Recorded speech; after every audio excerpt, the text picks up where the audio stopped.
Well, yes, thanks again. My name is Nick Schreiner, and I'm the International Technical Manager with Biomatrix Water. We're an ecological design firm based in Forres in Moray in the north of Scotland.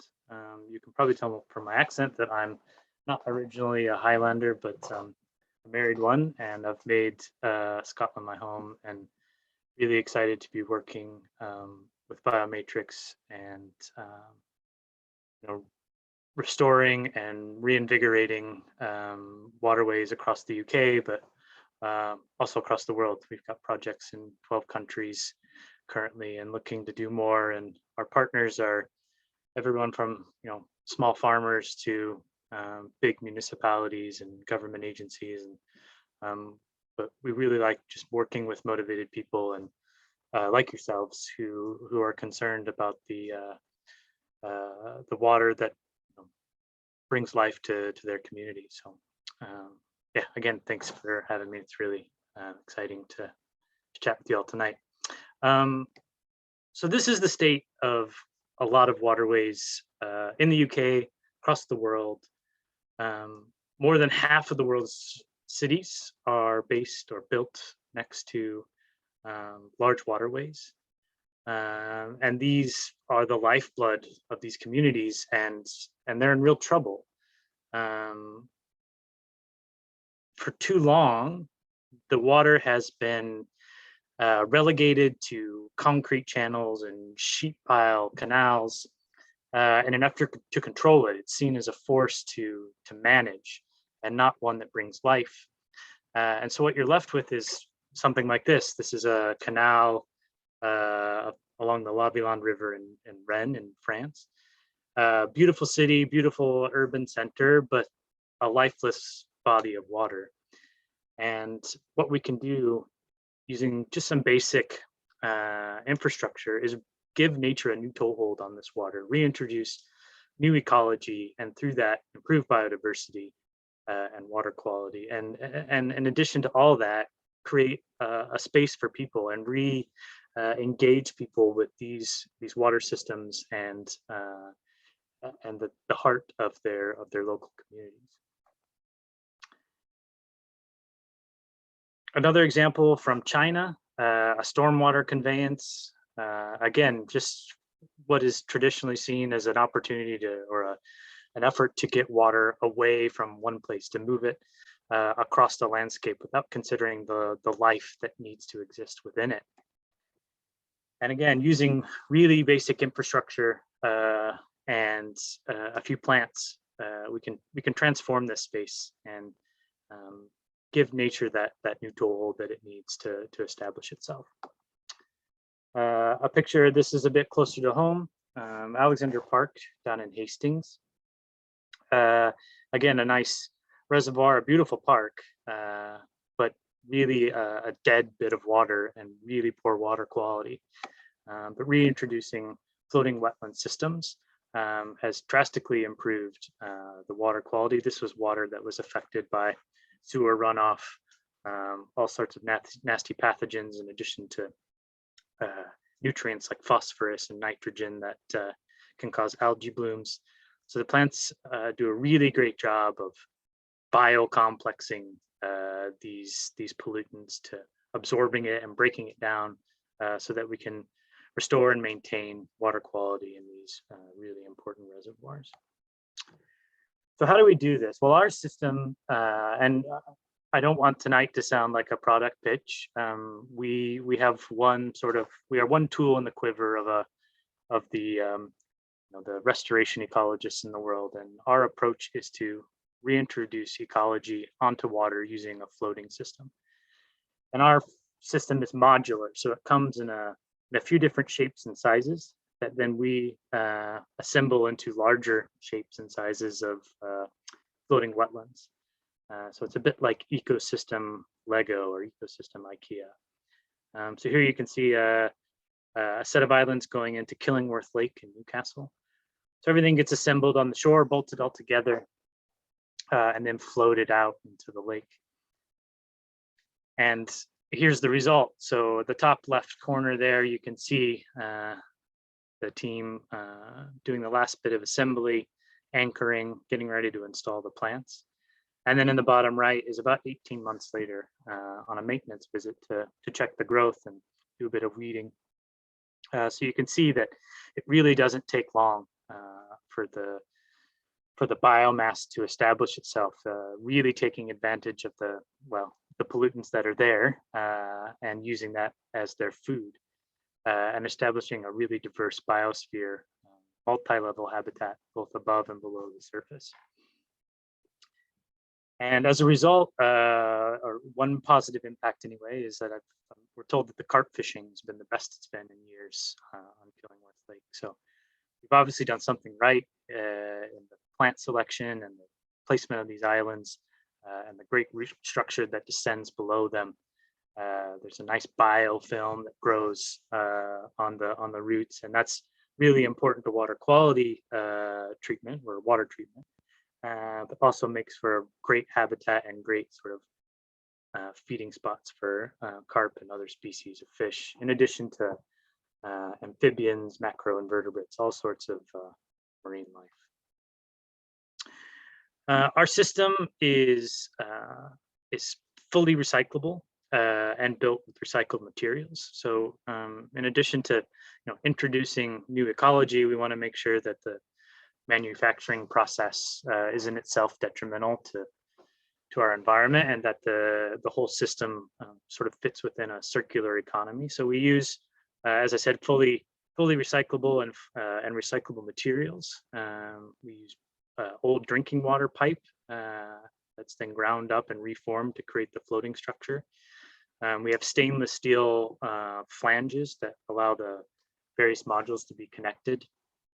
And really the rest of the island is biodegradable. So coir rolls, just coconut husk, and then the plants themselves. So at the end of this system's 20-year design life, it can be disassembled and recycled. As I said before, the system is modular, which creates an opportunity for us to get really creative with the shapes of islands. Sometimes we're looking to really just mimic the natural riparian edge that would have existed along a canalized bit of river. But other times we're working with landscape architects and artists to create really interesting shapes that can go and sort of complement urban structures. Lots of work in London along the canals and some of the larger developments to create something that has an aesthetic quality and makes a place in addition to providing habitat and improving water quality. The other advantage of this sort of setup is that we can move these systems just about anywhere in the world. So they fit nicely on pallets, they go easily into shipping containers, and we can get them from the north of Scotland to the southeast of the Philippines in a relatively short amount of time with relatively low carbon footprint. Just a further example of some of the modular shapes that we use. So you can see here that in addition to sort of rectangles and triangles, we're interested in submerged habitat as well, and creating suspended gravel beds and different sort of surfaces and textures below the surface of the water. And this is important, first of all, for habitat, but also, again, it's surface area that biofilm can grow on, and it's this really important collection of microscopic aquatic life that helps to maintain our water quality. We're also interested in how we can use negative space within larger ecosystems. So create these open pools and suspended gravel beds and things like this. Again, to create kind of multi-tiered habitat, but also just to provide a bit of refuge within a larger ecosystem. So you can see how an open pool like this would be really enticing to small coots and grebes and ducks. They can swim under the island and pop up in this really kind of sort of oasis and feel protected. And I was standing on an island right in the center of London, Canary Wharf, just a few months ago. Really dense urban busy area, and as I climbed sort of in inland, like as much inland as you can go on a small ecosystem. We had this open pool, and there sitting was a small grebe making a nest, and just seemed very content with himself. And so it's great to see how you know, species like that can feel at home and establish a proper nesting ground, even in really busy urban environments. Again, just to show how we can get creative with this negative space, and again, it has its aesthetic advantages in addition to the important habitat component that it provides. Below the ecosystem, we can add additional subsurface structures like fish baskets. We also have a material we call dynamic media, and this is just a sort of dangling bit of wavy fibers that creates or multiplies the sort of surface area that exists underneath the ecosystem modules. And again, it's that surface texture that's really important to creating a biosphere for micro and macro aquatic life. And through that process, nitrogen, phosphorus are absorbed. Things like organic materials are broken down, and we're left with water that's clear and of higher quality. Another example of a suspended planting bed. So you can see the ecosystem sort of riding just above the surface there, and then we'll use other sort of reeds and things that like to sit just below the surface, and again, great multi-tiered habitat within the larger ecosystem. Here's an example that we put together that are specific for salmon spawning. So this was for a project in the US, in Seattle, along the rivers there where salmon are moving upstream and need a space to sort of stop and rest and feed as they make their way up to their spawning grounds.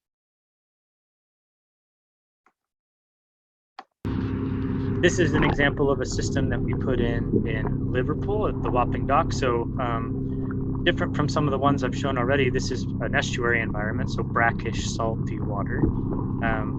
So we have to be a little bit more selective with the plants that we use and the type of floating structure. But you can see how after just a few months, this is maybe 3 months after the installation, we've got small coral and sponges, loads of fish, and then here on our bio hut, lots of really great growth and space and protection for those small fish species.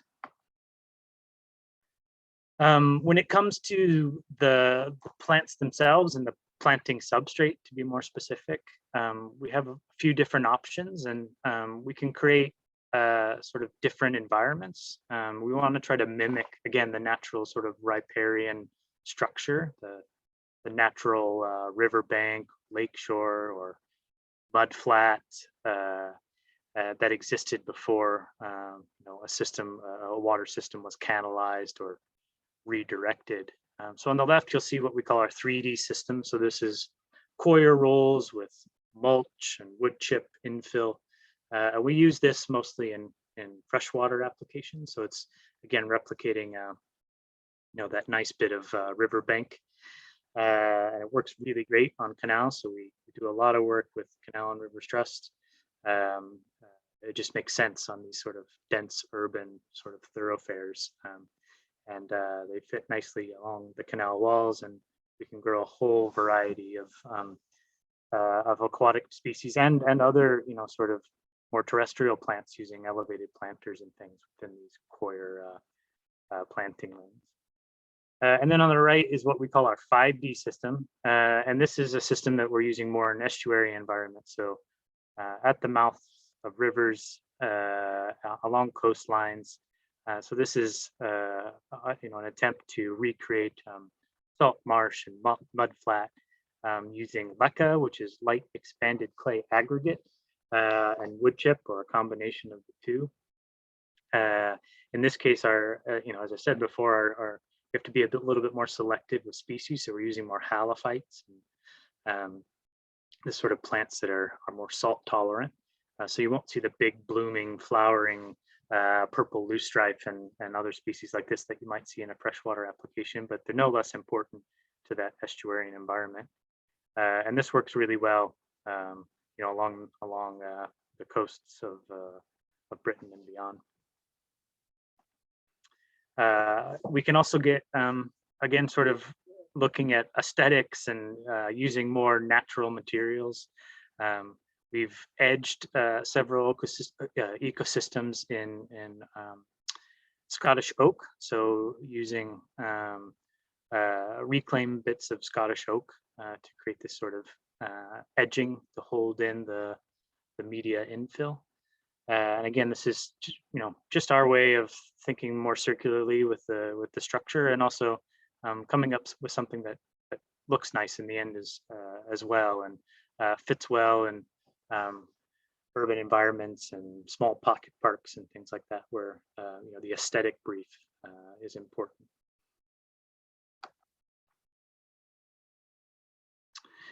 This is an example of a 5D system that we installed in Sunderland at the Sunderland Marina. So a small ecosystem, sort of a pilot case there, and a real test for the robustness of the structure itself and the plants we were using. So a very salty environment.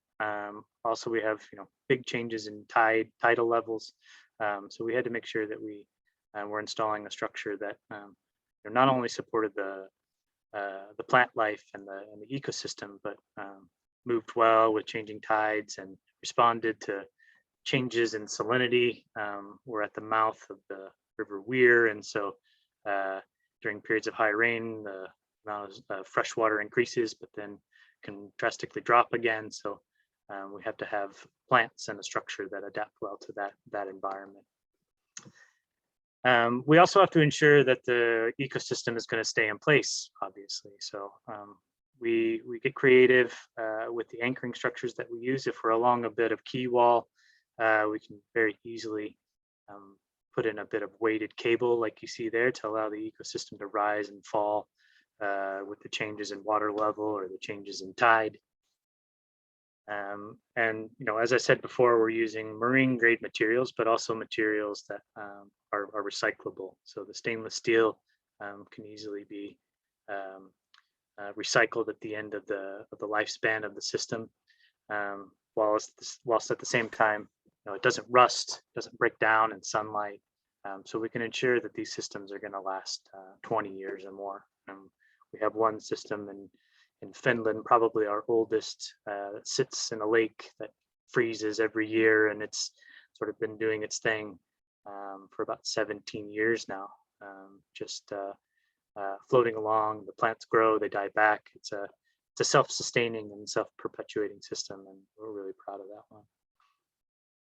Another example of an anchoring system, of a free-floating island. So we can put this in the middle of a river or in a reservoir away from a shoreline, using tethered systems to allow it to rise and fall with changes in water level, whilst at the same time making sure that we're not impeding boat traffic or otherwise impacting activities on the water body. And then when things get really serious, we can use what we call a tide guide. So this is an example from a system that will be installed in Newcastle next spring on the Tyne. So obviously the Tyne is a huge river with huge spring tides that correspond to huge spring rains, and you'll get fast moving water that rises and falls rapidly. And so we need to ensure that everything will stay in place, and that if a huge oak tree comes downriver, at a few miles per hour, it's not going to take out the whole thing, and we have a big floating garden making its way out to sea. We also account for wave action, and so we can articulate these units. This is an example from Kortrijk in Belgium, where we've got a canal that sees a lot of boat traffic. And so every day or several times a day, there are boats that come along and create this bore wave. that could easily cause damage to the structure and its anchoring system. But if we articulate the joints, then it allows the system to sort of rise and ride along with that wave action. So here's an example of how we can design the articulation points based on expected wave direction and wind direction, and make sure that the ecosystem is going to survive in those sort of extreme conditions. And this is an example from down in London. So a system that's sort of from design there on the right to installation there on the left. And after a few months growth, and you can see the purple loosestrife really popping there. It's a beautiful color, in June and July. We're also becoming increasingly interested in how we can complement the ecosystems with other forms of green infrastructure. So floating solar is a new sort of field that we're seeing more and more of. A lot of old quarries, sand mines, and the like, big open bodies of water that aren't really doing anything and would serve as an excellent space for solar arrays to be installed, while at the same time their ecology is still very important. And so we're keen to introduce systems that are both photosynthetic and photovoltaic. So they create power while at the same time their green floating ecosystem edge is creating biodiversity. It's improving water quality. So it's a really sort of comprehensive system, both from a power generation and ecological restoration perspective.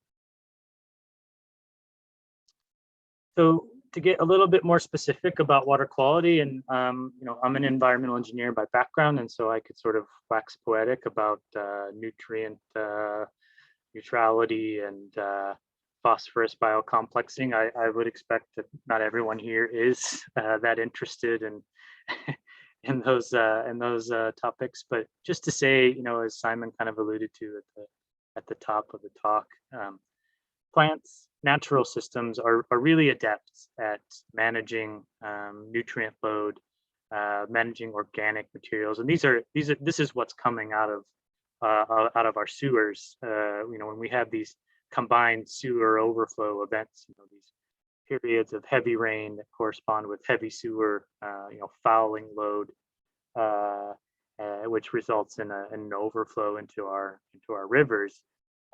These are the materials that plants, fortunately, are really great at breaking down.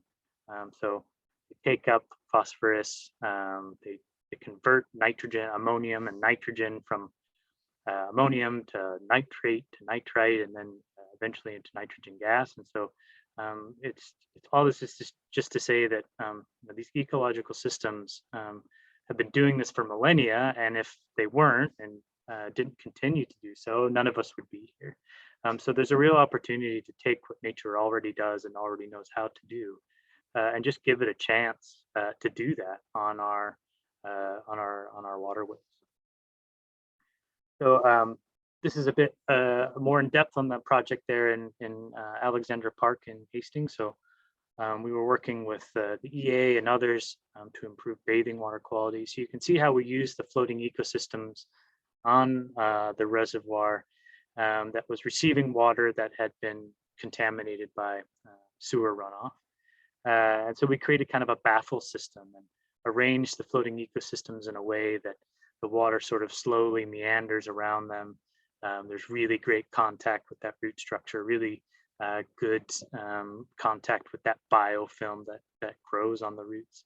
And as a result, we're able to mitigate that nutrient load, reduce the organics, kill off pathogens. And when this water eventually reaches the beach, we don't have these red flag warnings anymore with these concerns over E. coli and other nasty bits of bacteria.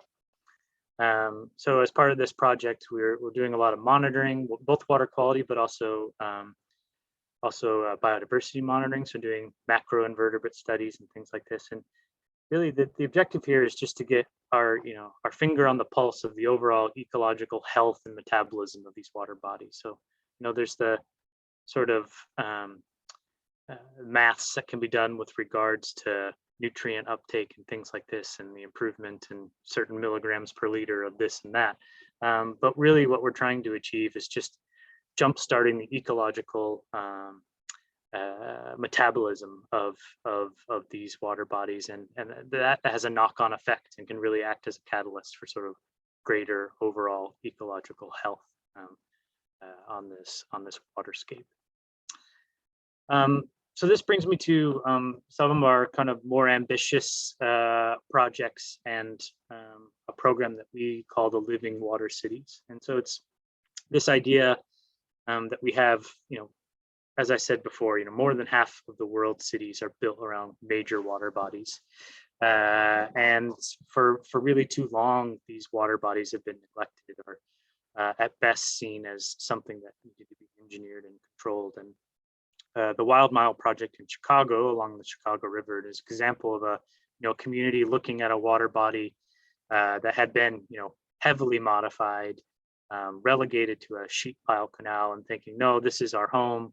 We want to reintroduce nature within this dense urban environment. And so we partnered with a group called Urban Rivers, and they've set about creating a mile-long eco park along an old industrial estate. So you can see here, this is a very industrial sheet pile section of river, but with the floating ecosystems, we've started to reintroduce that natural element.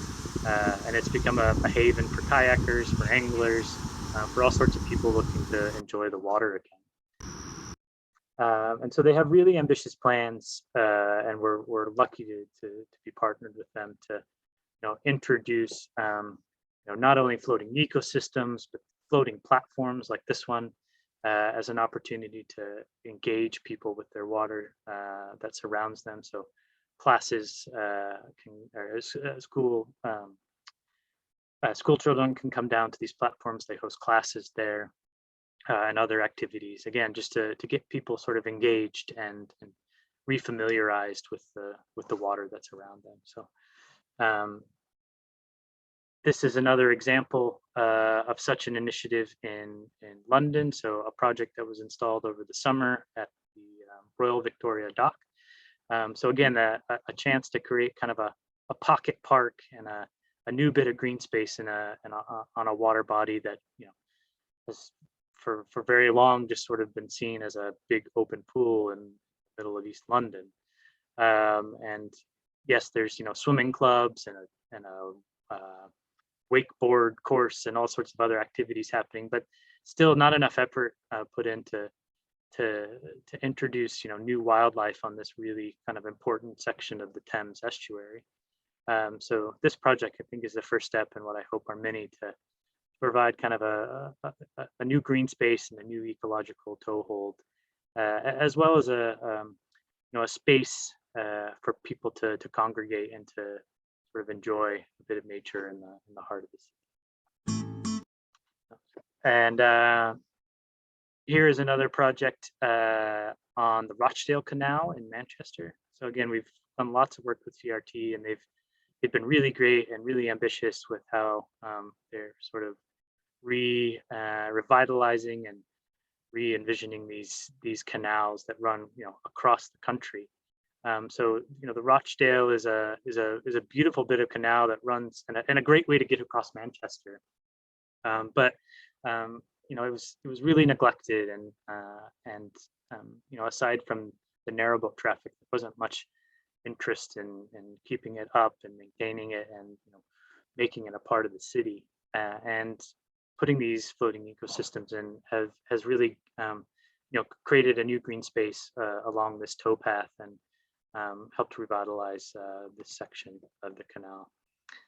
So you can see here some of the 3D systems that we installed, and this is sort of freshly planted and with some really nice carex and juncus species that are growing, as we speak, and I think next summer should look really nice.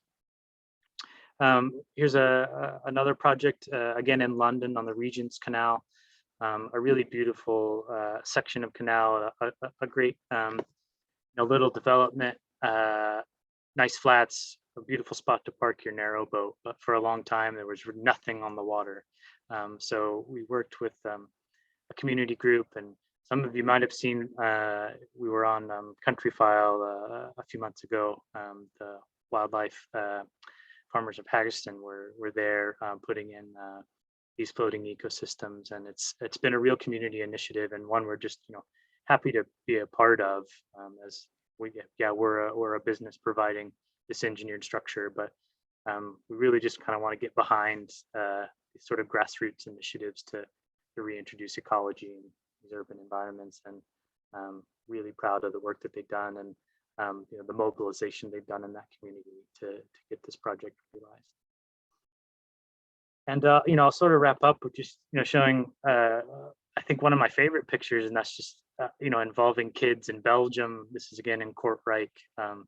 Getting them out for a day out of their classroom to plant up an ecosystem, to see how aquatic ecology works, to see that sort of ecosystem in action, and re-engage them with the water that's around them. And it sounds a bit twee, but this is the future here, and we want these kids to understand that these natural resources are really important, and something that should be looked after and protected. So that's it for me. I hope I've not gone too long. I'm really interested to hear what questions you have, and feedback that you have. So yeah, thanks very much for having me. Thanks very much, Nick. Really awesome to see. Yeah, really, I really appreciate the technical details as well. I love seeing your kind of construction methods, and I really get a sense of this concept of kind of like the biomimicry. So really looking at natural patterns and trying to bring that into the design, and as you said, kind of mimicking the edge, and yeah, really awesome. And I certainly see the potential of some of these technologies in parts of the River Stour, maybe down near the urban edge, also where there's a kind of marina. I'm sure there's some of these kind of design solutions. So maybe I could ask a question just while we're waiting for anyone else to kind of kick off. I know there was someone in the chat who's already got a question, maybe, but I'll invite people to either raise your hand or to wave at a camera. I think there's a raise hand function down at the bottom under reactions. I'll demo it, so you can do that. You can raise your hand, or alternatively just put something in the chat, and we'll I'll take some questions now. But just, I guess I had a question to kick it off, thinking about funding, because I noticed that some of the projects are in France, and again, just kind of as a landscape architect, it's something that I always notice is that the French municipalities are quite well funded to invest in their public spaces. So you go, I mean, looking at that photo there, you've got a really nice looking kind of waterfront that's probably made out of beautiful limestone with good benches and street furniture and great trees and detailing. And so I would imagine the municipality are kind of quite up for funding this sort of stuff. Whereas in the UK, there isn't a lot of public money, and that's, I guess, the kind of context of this project, the Stour Valley Park. Kind of how do we finance, how do we fund, how do we deliver, how do we manage parks, green spaces, and public spaces for the future? And so I wondered if you thought about, because obviously there's this concept of biodiversity net gain, kind of looking at how we can possibly create funds whereby kind of private money can go to restoring habitats and paying for interventions like this on the basis of kind of clawing back some credits, as it were. So just wondering if you kind of guys have thought about that, and then if there's a way to kind of monitor that at all in your monitoring. Yeah, just anything on that might be interesting. Yeah, so when it comes to biodiversity net gain, it's a hot topic, obviously, and we're working with the EA at the moment, actually, to to help to quantify this, to come up with a metric, in an effort, obviously we want to avoid a situation of sort of box ticking and, giving um, developers or industry sort of an out for destroying ecology elsewhere. But at the same time, it's an important, I think, an important tool and an important new requirement when it comes to a lot of planning. And the short answer is watch this space. We're working on, kind of defining this metric within the sort of framework of riparian restoration and even specifically to the floating ecosystems. And our hope is that then, yeah, we can go to developers and other sources of private funds who are need to have sort of a quantifiable figure to report back or whatever.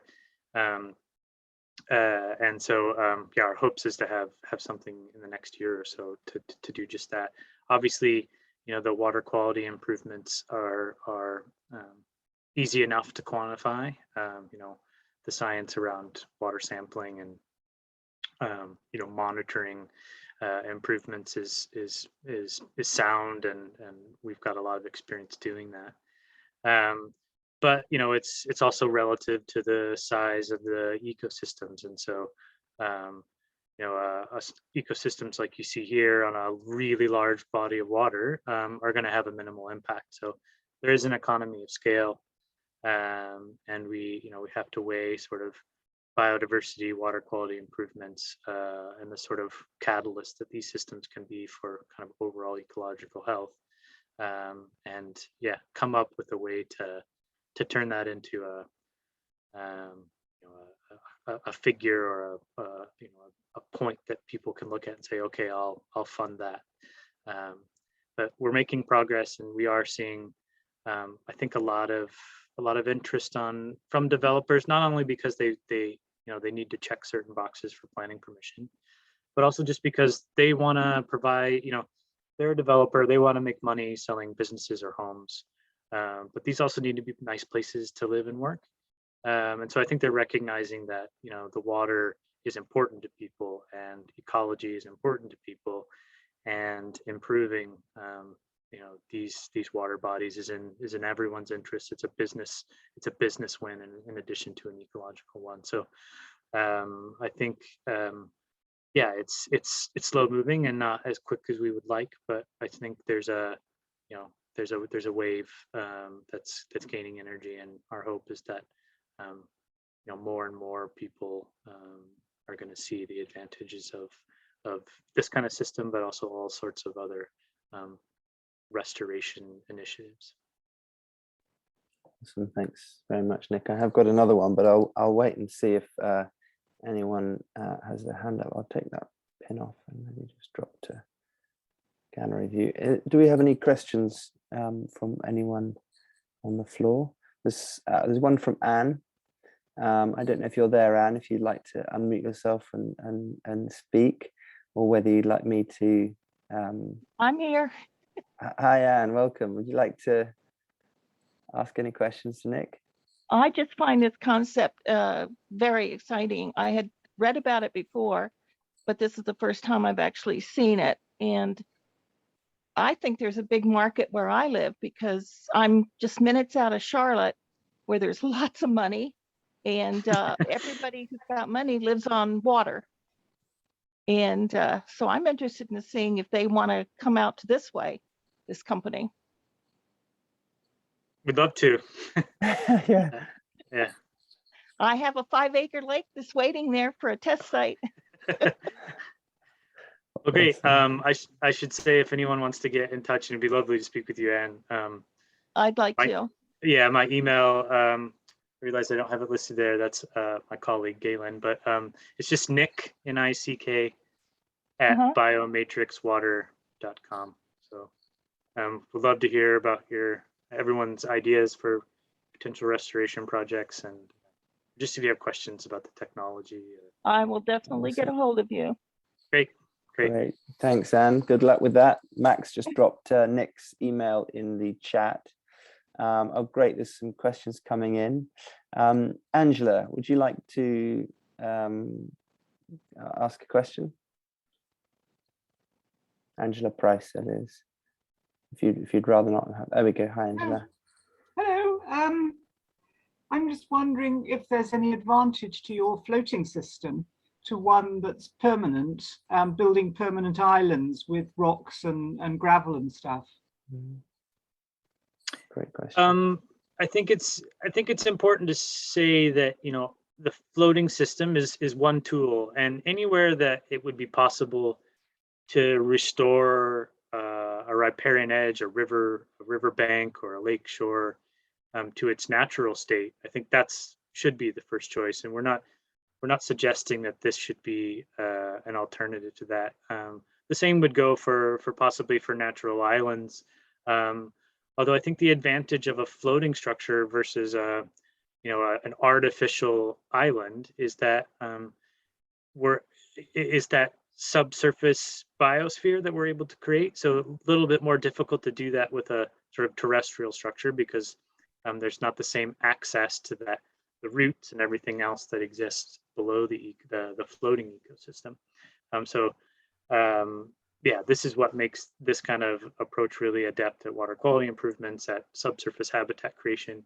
But certainly, mud flats and salt marsh, these sort of bits of natural planting substrate that get flooded and then drained, these are also incredibly important to natural riparian ecology, and so we want to see more of that, absolutely. And if that includes reintroducing some sort of island structure, great.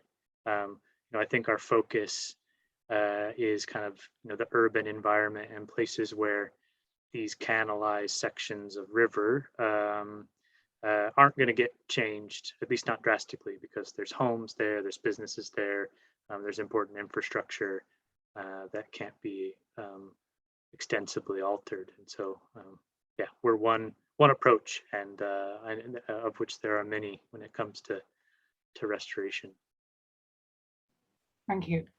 Yeah, thanks, Nick. I wondered whether, just kind of reflecting on your application in Hastings, I know that was around bathing water, kind of bathing water, but whether you kind of looked at drinking water reservoirs, taking, for example, I think the aquifers and the reservoirs around the South Downs.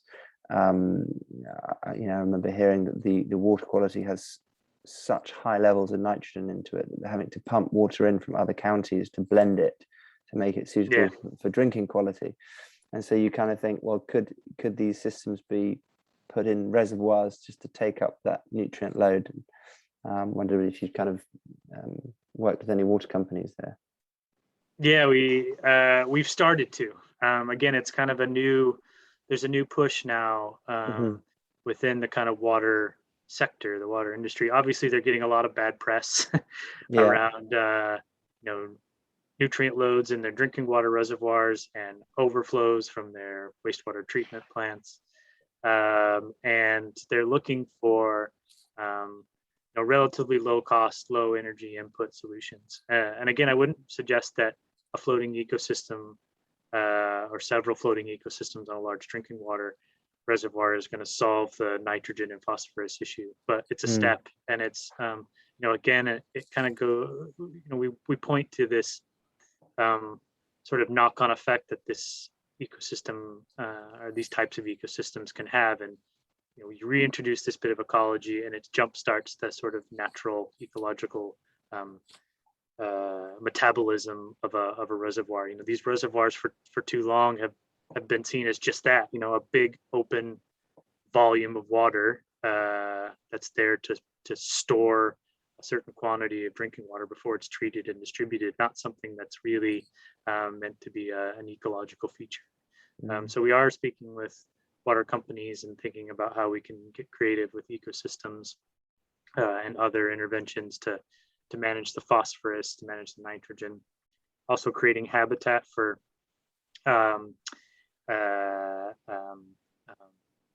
macroinvertebrate zooplankton and such that are going to go out and eat algae.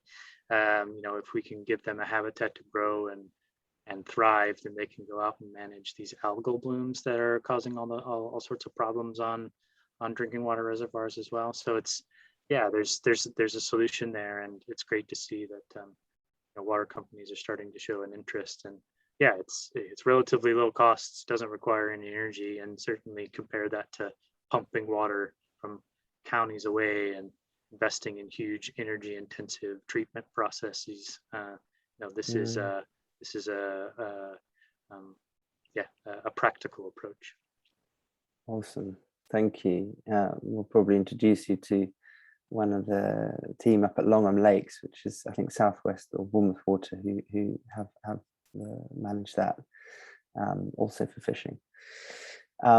Alan, your hand's up, but I'll just go to Wendy Devine first, and then Alison, then we'll go to you. So Wendy, or maybe it might be Martin, actually, I don't know. You got it right. Hey Martin, how are you? I'm not totally gender fluid tonight, it's me. Thank you for allowing a slightly left field question, because I understand that, you know, the principal drive of this approach and technology. I was just wondering, with, you know, just picking up on the jump start idea, that quite often in floodplains, you've got areas that have had a certain sort of denuding agriculture, pastoral agriculture, very species poor, floodplains perhaps beginning to hold more and more water for longer. You know, has anybody thought about, is there any potential application for this sort of approach to provide a jump start in that sort of environmental setting as against open water? That was it, really. You mean like a sort of terrestrial floodplain, one that is not permanently wet, but sees periods of inundation? It might be wet for 3 months of the year or so. This gets discussed every now and then. It's a bit tricky, obviously, because we're designing a floating structure, and we want it to float, and there's the risk that if it sits for 9 months out of the year without any water, then the roots just become entangled with the substrate below, and then it doesn't rise and fall as it should. But we are there's a lot of there's a big push from Natural England and others to look at stormwater management and nutrient neutrality in developments, including along floodplains. And I think when it comes to a natural floodplain or disused agricultural land, I think creating a natural wetland is probably the best solution there. When it comes to sort of retention basins, stormwater ponds, that's where I think floating ecosystems can really shine. And we're working with stormwater engineers who traditionally have just thought about this as a problem of moving water from one place to another and protecting homes from getting flooded. But with minimal changes to their plans, we can introduce pools of permanent water within their sort of retention basins, where a floating ecosystem can kind of sit all year round and do its thing. And then during those periods of high flow and rising water levels, then they're doing a lot more to manage the pollutants that kind of rapidly rush through those stormwater basins. And without something like that, it's just it's essentially a free for all and an unrestricted flow onwards to our rivers and streams. Okay, thank you. Thanks very much. Thanks, Martin. And Alison, you've got a comment about the floating harbour in Bristol. I think it's a really great example. It's one we've actually referred to in relation to this project. I don't know if you feel drawn to just sharing a little bit about what it's like and how that's improved the harbour side. Maybe you might feel drawn to share that.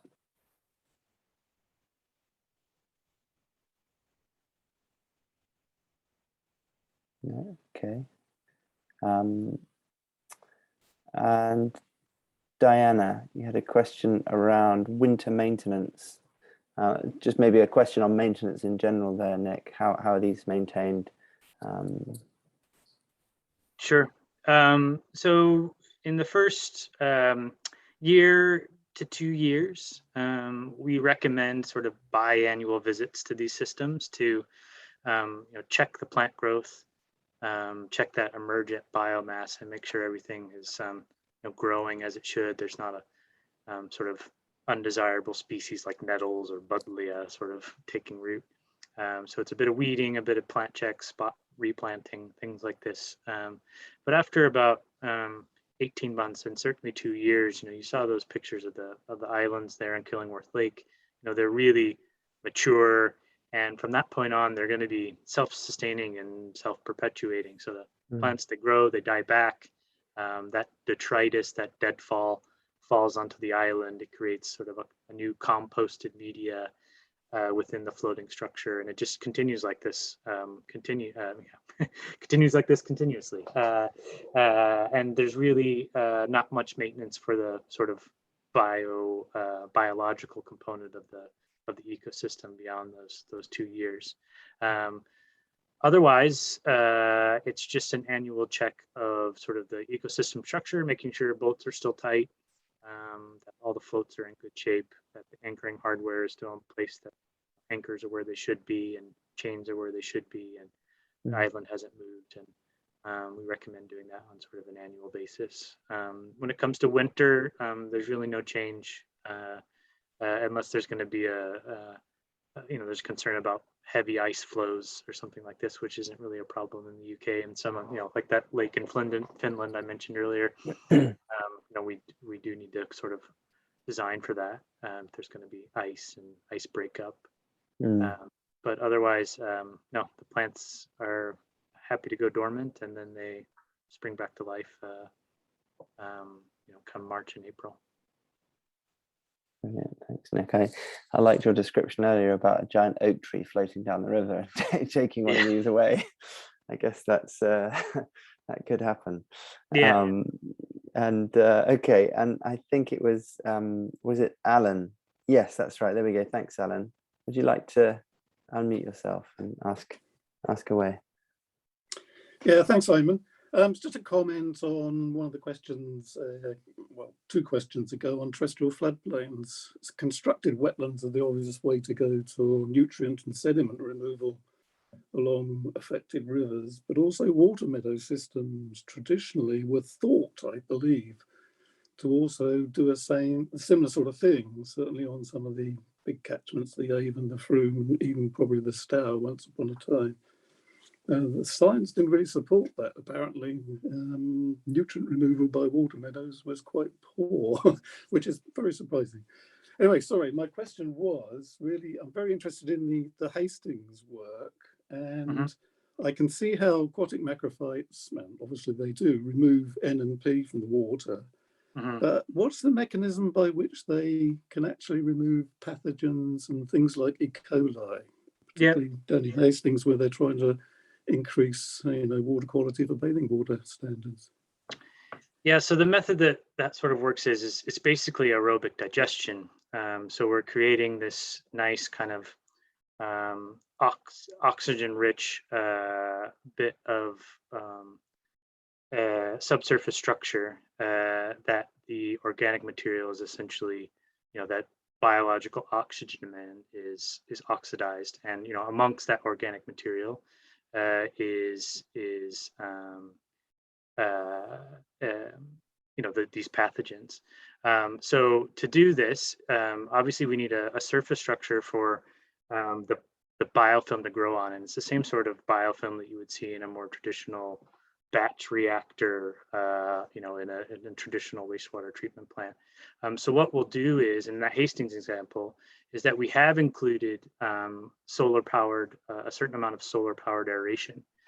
So we have another product that I haven't really talked about today because it sort of gets into the weeds of water treatment infrastructure, but we call it an active island reactor. And so basically what we're doing is using an ecosystem, adding a solar-powered mixer and aerator that creates this aerobic sort of digestion space beneath the ecosystem to do just that, digest organic material and including you know, E. coli and other pathogens. Oh, thanks. And supplementary question, if I may, that's NP, E. coli and pathogens. Perhaps on many river systems and some of the urban areas you showed, some of the water quality issues may be things like endocrine disruptors, pesticides, which may well be the very large elephant in the room. NMP is well known, pesticides, endocrine disruptors, less so. Yeah. Any evidence that your systems might tackle pesticides or endocrine disruptors? Not as of yet. We're working on that. It's kind of the next phase of research. Yeah, obviously, the bulk of sort of study to this point has been your classic sort of wastewater concerns, you know, organic load, nutrient load. But we're starting to look more closely at these sort of you know, additional pollutants of concern. So the endocrine disruptors, pesticides, you know, heavy metals and everything else. And I mean, the sort of running hypothesis is yes, at a certain scale. You know, we just haven't been able to properly quantify what that removal and breakdown rate is. And so it's difficult to say, you know, would a modestly sized ecosystem on a large water body have any market effect, or is you know, another solution more appropriate? Oh, thanks for that. Yeah, it's interesting.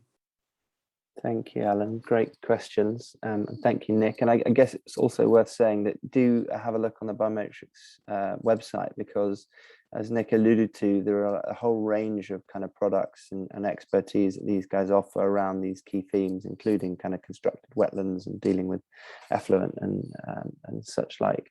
I think also, you know, on a personal level, I'm really interested in design wetlands and how you know, there's another chap who creates what he terms as wetland ecological treatment systems, wet systems, which is kind of gravity flow, passive movement of water through a lined system that has roots, you know, tree roots and plants, and a thick layer of topsoil and kind of mulch that has fungal activity.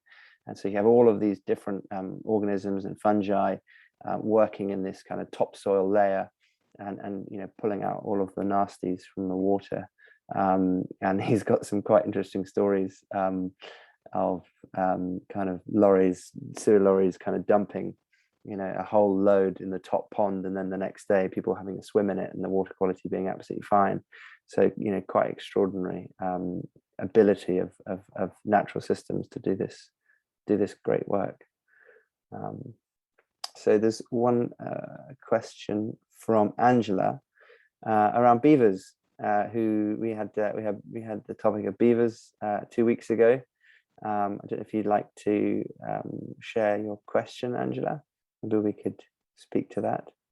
Yes, I mean, a lot of the things that your islands do in removing organic matter and stuff like this, improving and enhancing water quality, is also attributable to beavers in their sort of ecosystem engineering, that they also improve water quality and filter out a lot of pathogens and other sort of rubbish in the water. Is there room for both of them, or do we need your islands if we've got beavers?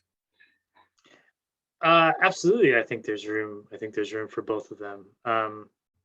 You know, yeah, you're absolutely right that you know, beaver dams do a lot to you know, filter out sediment and reduce turbidity, so the you know, the amount of particulate matter in rivers and streams, and this is hugely important to improving water quality.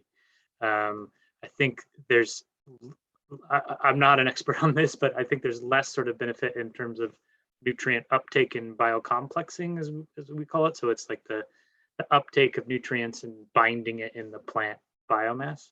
There's you know, there's not much of that happening within a beaver dam, but I think they they do and have to complement each other.